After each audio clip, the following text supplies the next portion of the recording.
Now, after my Four Seasons video, many people said that luxury condos in KL aren't worth the price. And they are right. Because luxury condos, right, are not designed for everyone. Now, I'm at Perdana Botanical Gardens, and this is how I usually think through property, by walking in the morning.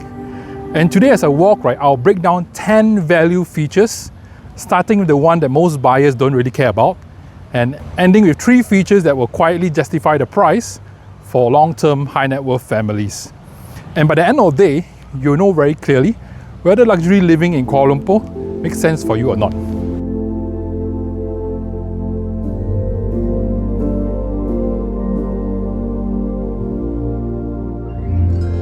Now let's start with the first one. Feature number 1, $1 million views. So you see KLCC skyline, park views, golf course views. You know, they all look impressive, but for many buyers, right, a view is something that you mostly notice in the beginning, right? If you travel often or you're rarely home during the day, then this doesn't really change your lifestyle. But for long stay families or retirees though, a protected view, a permanent one, becomes an emotional factor when you are resting at home. So for me, $1 million views, it all depends on how you live actually. The next one, number 9 on the list, is high-end specs. So imported appliances like Miele, Gaggenau, branded fittings like Villeroy & Boch, Kohler, Hans Grohe, Duravit, and you know, luxury materials like marble, timber, and you know, if you're looking for something exotic, maybe like teak, oak wood. The thing is, a lot of buyers, right, renovate everything right away, remove everything. Okay, for them this adds very little value. However, others, they want the more move-in ready condition with top quality, consistent finishing, and more importantly, very minimal decision making. See, the thing is, it's not about bragging or showing off, you know. It's about time, convenience, peace of mind, because you don't need to deal with all the designers and contractors and all. So if you've seen my Four Seasons video, you can check out in the description. It's a shell and core unit actually.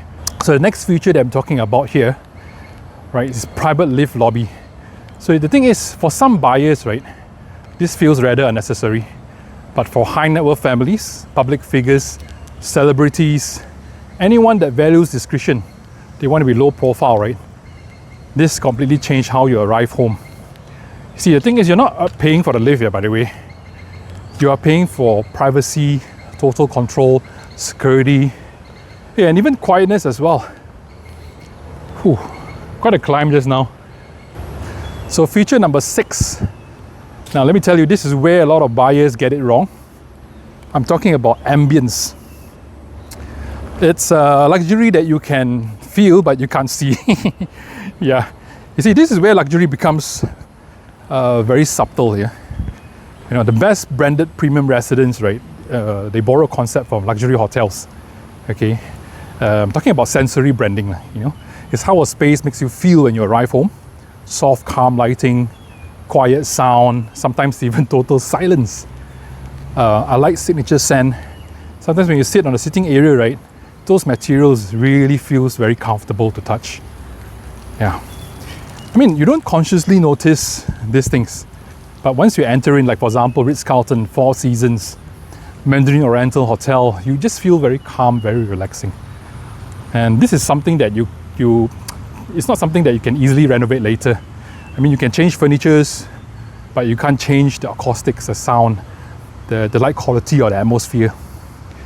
That is why some condos they look very expensive, but once you go in, they can never feel that luxurious. The next one, which is feature number 6, is facilities I'm talking about. See, if you've never used facilities, then this feature is wasted on you. But for families who spend time at home, all this lounge, garden, swimming pool, gym, quiet reading corners, it really becomes extension, you know, of your living space. I mean, the value isn't theoretical, like, you know, it's just based on your daily usage. The next one, now this is where opinions will start to differ. The number 5th one, this feature, which is landscape architecture, my dear friends. See, in Kuala Lumpur, greenery isn't decoration, yeah, by the way. It's not about just aesthetics. it's about climate control, because you see here, even walking like 10 minutes, I'm really sweating. Besides climate control, it's also about privacy. I mean, I bet you have seen like Jeff Bezos' estate in Beverly Hills with those 20 feet hedges. There's some water element behind me as well. Yeah, it's nice. I mean, greenery also provides you, also improves your mental well-being. Yeah. I mean, projects designed by serious landscape architects like Pentago, Oculus, these are the guys that's behind the 10-acre TRX park. And don't forget Roberto Burle-Marx. He's the one that I mean, he has passed away, so I should call the late Roberto Burle-Marx. He's the guy who actually designed KLCC Park. Walrus Design as well, who designed Desa Park City Central Park. See, this park comes with very shaded path, proper spacing, walkable paths, and different species of plants as well. In fact, Perdana Botanical Gardens, right, is designed by Alfred Verning more than 100 years ago. I mean, at the end of the day, it always feels more cooler, more calm, and timeless as well. You see, you can always renovate an apartment, but you can't recreate land or provide more greenery later, that's for sure. So for me, if greenery is like optional or not important to you, right, then luxury doesn't make sense lah. If it's important, that's where real value starts to appear. In fact, some of the views that's facing greenery, golf, always cost more and always a very in high demand. Now, this next feature, I'm going to talk about award-winning architects. So architects like Kerry Hill, who designed the Conley, Jean Nouvel, who designed Lee Nouvel opposite KLCC, or well-known architectural firms like GDP, YSSA, Veritas, RSP Architects. You see, they are not just about branding, my dear friends. They design buildings that age well, good proportions, natural light, privacy, layouts that still looks good after decades later. The thing is, if architecture and design doesn't matter to you, then you are paying for something that you won't fully appreciate. If it does, you are really buying something timeless. And yeah, longevity. Now, the next feature, right, which is the third one, this is where a lot of people will start to see things differently. We're going to talk about grand arrival and lobby. Now, many people see grand lobbies as a waste of money. But yeah, I mean, I kind of agree, because you see, imagine an extra floor, right? Developers can actually build another 6 to 8 units for sale. But from what I know is reputable developers that design luxury residents, right, always prioritize owner's experience more and not just about profit. But the thing is, you see, they're not just designed for visitors, yeah, also for residents as well. For me now, you know, I always think that it's a nice grand lobby. It's all about dignity. It's all about positioning and how you feel coming home every single day, you know. And for old money families, this matters a lot. But for purely ROI financial buyers, it doesn't really matter. And that's okay as well, you know, that's okay. By the way, if you're a foreigner looking for a long-term base in Kuala Lumpur, I have a buyer's guide and checklist that covers, you know, taxes, ownership, things, mistakes to avoid. Yeah, you can click on the link in the description or check out this QR code. You can scan this one. Now let's get back to the video. Number 2 in the list, we're getting close, guys, we're getting close, is large land size and mall and park integration. Now the thing is, in prime KL locations, right, land is the rarest asset. Some luxury residence sits on very large private land parcels. That extra land actually allows you to have more space between towers, more greenery as well within your residence. You know, it's also quieter because when you have larger land size, it's probably much away from roads or highways and stuff like that. And for me, if there's a large land size, you do feel a more stronger sense of privacy. So for families living in a unit long term, this changes the daily living experience very much. And we do have other premium residents that sits on smaller plots of land but are directly connected to major city parks or integrated malls. Luxury residents like Binjai in the Park, which is attached to KLCC Park, TRX residence, which is attached to the 10-acre TRX Park, or developments like Pavilion Suites, Pavilion Square, which is attached to lifestyle malls like the Pavilion Mall and Bukit Bintang. You see, while that part of the land isn't privately owned, for me, it still becomes extension of your home as well. You know, you have more better view, open views, more breathing space. You can go for your morning walks, dining, grocery, buying your essentials becomes more convenient because you don't need to drive.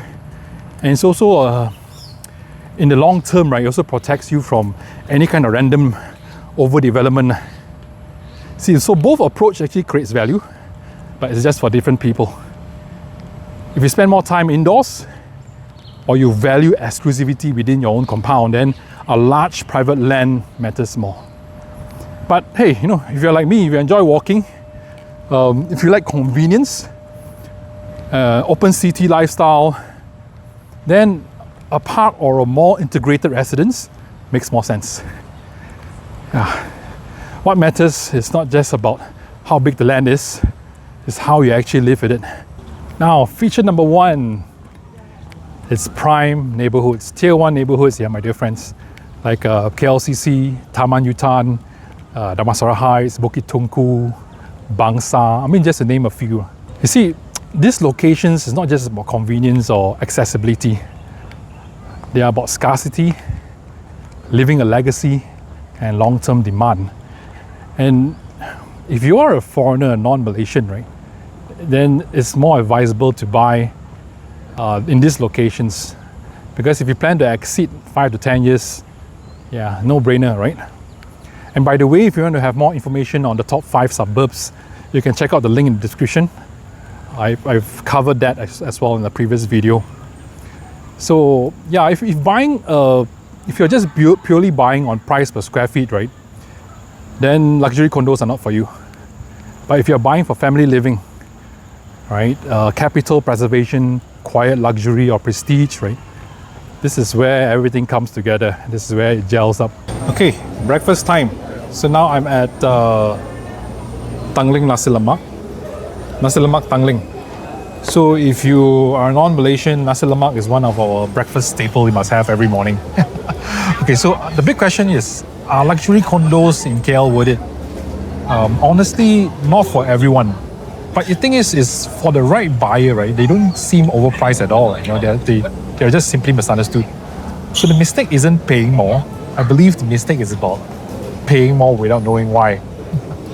And yeah, it's also not possible to find a condo with all the 10 boxes and 10 features tick lah, you know. If you have like 6 or 7, that's really good enough already. Yeah, I mean, if this video helps you to see that more clearly, right, yeah, you're probably the kind of buyer that luxury residents were designed for. And if it's not, hey, my dear friends, that's perfectly fine as well. I'm going to enjoy my breakfast. I will see you in the next one. Bye-bye.